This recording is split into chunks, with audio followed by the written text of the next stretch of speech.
Hello, hello, hello. Welcome, welcome, welcome. We are back again, Live Brew Book Review, minus one member, but she'll be with us shortly in just a few moments, so hold tight. But we are back talking about another book, and this book was actually E's pick, I believe, for the holiday season. Uh, would you like to tell us the name of the book? Oh, uh, can I? What is it? Can I tell you something? I got you, I got you, I got Can I tell you something? you. Correct. Was that it? Did that sound like Yes, you? yes. Okay. So we're talking about Can I Tell You Something by Holly June Smith. Now, this is, of course, a smut book. We're getting back to our smutty roots. And it's also a holiday themed smut book. Very interesting. So I did pop in the synopsis here. It's quite long, so I will not be reading it all, but I'll give you a little snippet of what it's about. Essentially, Hannah. Holly is the writer. She's writing about herself and she changed her name. Oh my! Hannah goes back home to hang out with her family for Christmas in the snowy French Alps, right? And when she goes home, her brother's there and he brought a friend, right? And it just so happens that the friend is actually a dirty audio erotic performer and she has been smitten with him for forever and a day, and she finds out his identity but still has to keep it cool even though she's like a super fangirl of this specific audio erotic creator. Now he goes by the name Mac and Please. I don't know how you felt about it. Like when I heard the name, I was a little turned off. I'm not gonna hold you. It was like every and of course I listened to the audio version, as I believe he did as well. And whenever the book had like a certain vibe, in my opinion, right? Whenever they had there would be portions of it would be the book, and then portions of it would be like snippets of his like audio erotica that she would theoretically be listening to, right? And those parts kind of took me out of it. I was like, it gave Yeah, me the edge a little bit. yeah. You got I didn't know. I didn't know what was happening during that part. The first time it happened, I was like, "What?"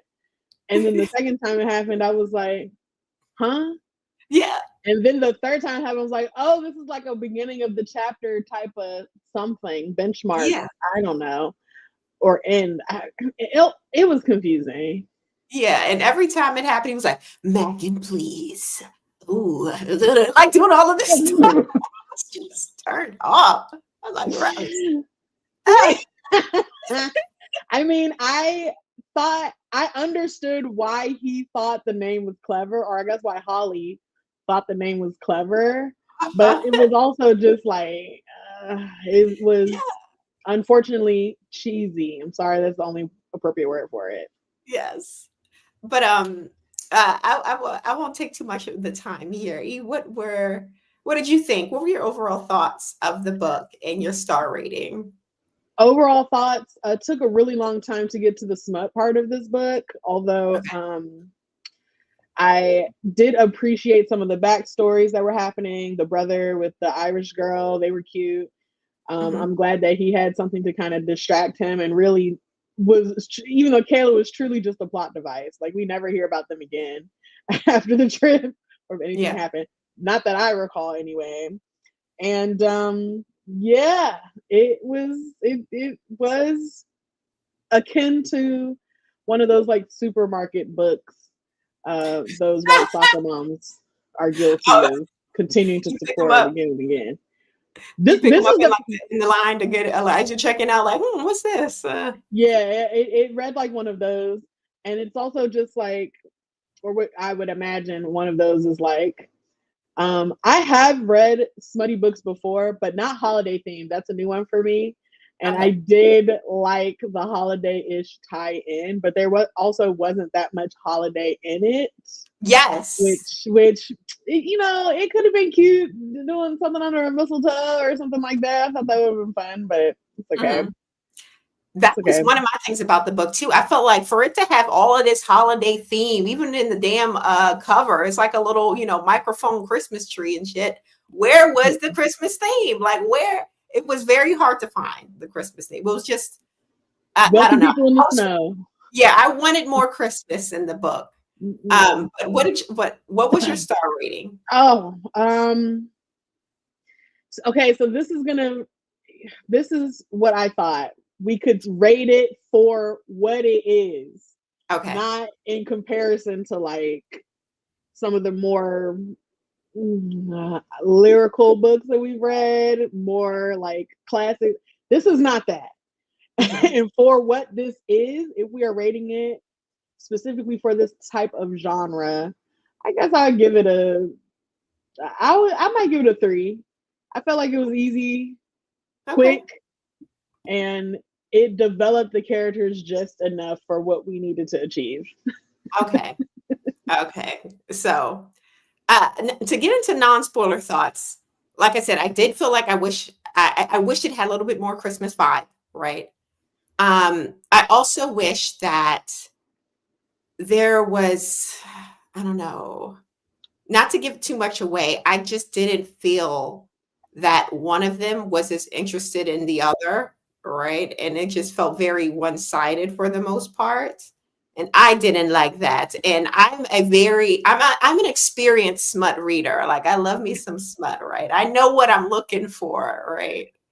And if this is the smut I have to look forward to, I'm not satisfied. I have to feel like these published authors, they need to hit up the fan fiction girlies because they're the ones who's writing the real good smut. Hit you to AO3, hit you to fan fiction. Okay. You're going to get you some A1 smut, but this one wasn't. This one wasn't, in my opinion. So I'm going to give it a 2.5. Like it was cute. It was a quick read, easy, something you can kind of like put on and not have to think too hard. But if we're talking about smut, bring the smut, and it didn't. But Stephanie, Yeah, uh, I mean, it was an easy read.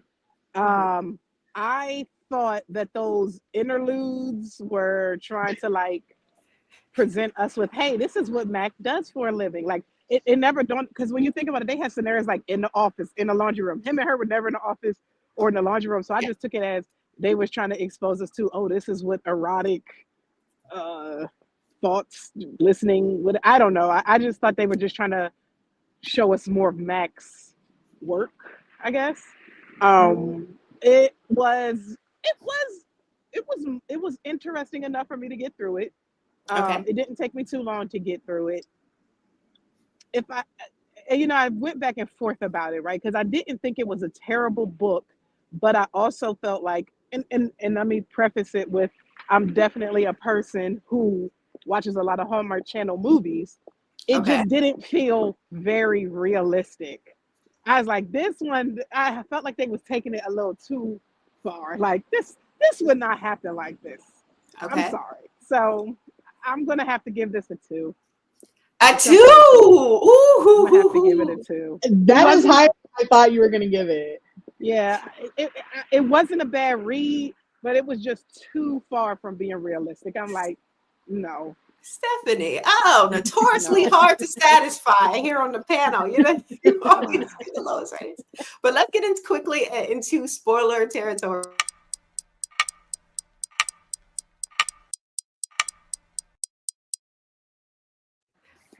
Okay, guys. So this may be more of a spoiler on my personal life, but I love a good erotic audio. I don't know if there's any Quinn girlies out here. Holla if you hear me right. If you listen to that and then you listen to this, I'm like this narrator wasn't given no kind of performance. Even when we got to the smut part, you would think that that's when he could really show out, right?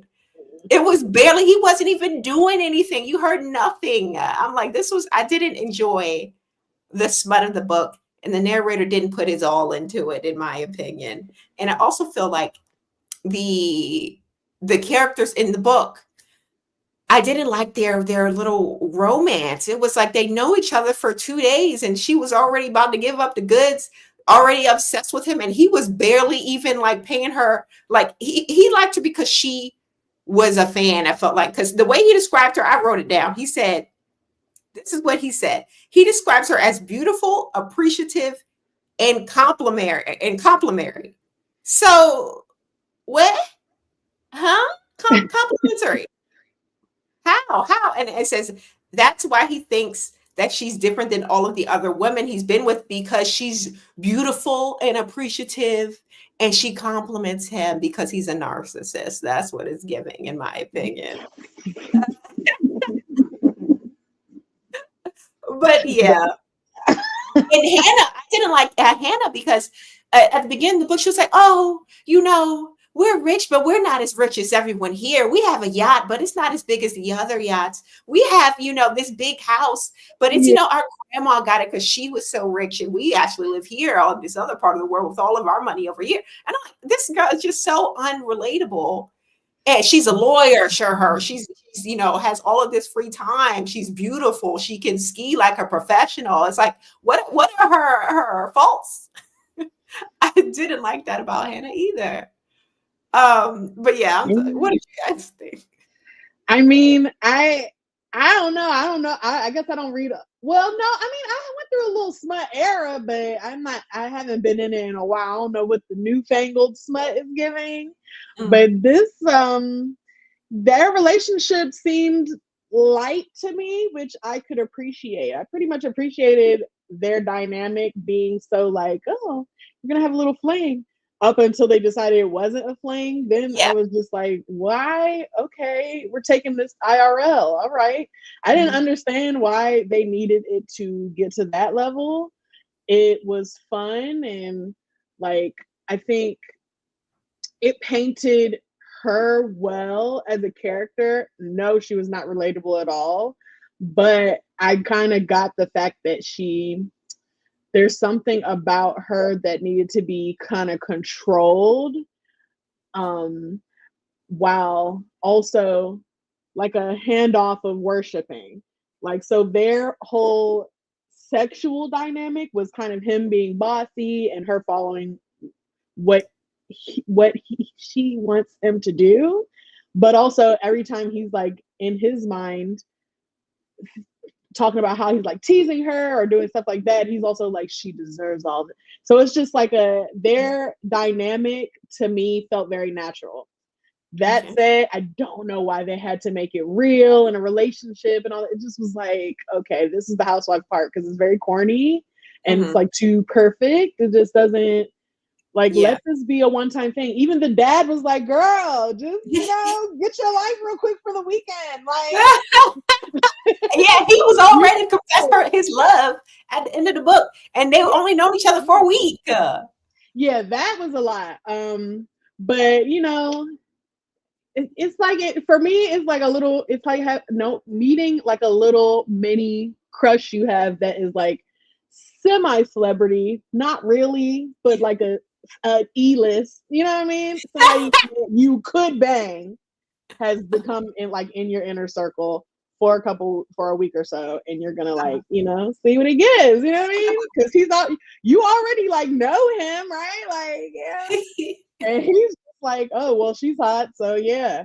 And it's a scandal. But oh my god, both of them love a scandal. The little link up in the living room or wherever they went. Oh yes, yes. That was extra. I was like, okay, I love the what if we get caught moment, but it's also just like up against the open window. Like, I can see these people in your grandma's house. Yeah, it was weird. That was kind of weird to be in the window, but I guess they matched each other's freak. That's it.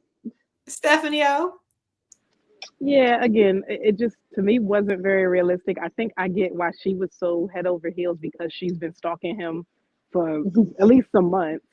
I think, like C, the superior said, he likes to be wanted to a degree, even though he wants someone that don't want him because they know him. He kind of does. Mhm. And I mean, even how the book like climaxed, it's like I don't know. It just didn't do it. It wasn't a bad read, but at the end of the day, I was like, yeah, Mhm. I wouldn't Yeah. read it again for sure. Yeah. Okay. Yeah. Okay. Yeah. And when the All right. parents found the condom, I thought that was a little OD too. Like, That was hilarious. That had did me we like, really write that into the no. book? Like, we really wrote that into the story? Oh, okay. I ain't That like that either. And then her that was the parents' funniest home. part. Ugh. That was Yeah. the funniest part. It I was was like, too mhm. vanilla trying to be like it was supposed to be so X-rated. Like, oh, it's Yeah. scandalous because he's an erotic, narrator. But the whole thing was vanilla, the whole thing. But Yeah, just regular. Wasn't nothing. Wasn't nothing to write home about. Like, oh my god, he was whipping right. her, and it just wasn't all. It, it Oh, but was just a little freak off. before we end the show, I wanted to ask you guys because at this point we've listened to a bunch of different narration styles. We've had our single narrator who's narrating the full book, multiple voices. We had our like co-narration, where it'll be one person reading the characters as they would in their chapters, and the other person reading the characters as they would in their chapters. And here we had a duet, which is even though it would be a chapter specific to Hannah, we would still hear the voice of the male narrator during that time. And we also listened to a graphic dramatization too. At least me and Stephanie O did with Court of Thorns and Roses. So I was wondering, do you guys have a favorite style of narration? Favorite. I mean, it will rely on the content of the book, but I think I like a two-person. I mean, it just depends on how many people are in it, like what will make sense. But I do like the multiple voices. I'll say that's more immersive for me. So the duets where you would still hear his male voice responding to his portion, or it will be like the female narrator would narrate the guy in her chapter, and the male narrator would No, no, narrate. I don't like that. No, Okay, so you like the duets. Okay, oh, see, okay, yeah. okay. What about you, Stephanie? I like when they have one person per character. And I love the dramatize. I think the dramatizers, I'm sick I didn't know about that sooner. But yeah, when Mhm. they can make it seem almost like bringing it to life and different people are speaking in different turns for themselves, I like that a lot. Okay, so the duet. Okay, okay, I can get down with that. I like the duets. But I also do kind of like the single narration. I don't know. Sometimes I don't know. I'm a purist when it comes to the audio. The dramatizations are nice, but I feel like those can be a little too special. So I'm kind of like watching an IMAX movie every time you go to movie theaters. It's like sometimes it's too much. Too much. I don't need all of that sometimes. But yeah, that was the book, guys. And thanks for watching. Please subscribe to our channel, and we will talk to you later. Goodbye. Bye.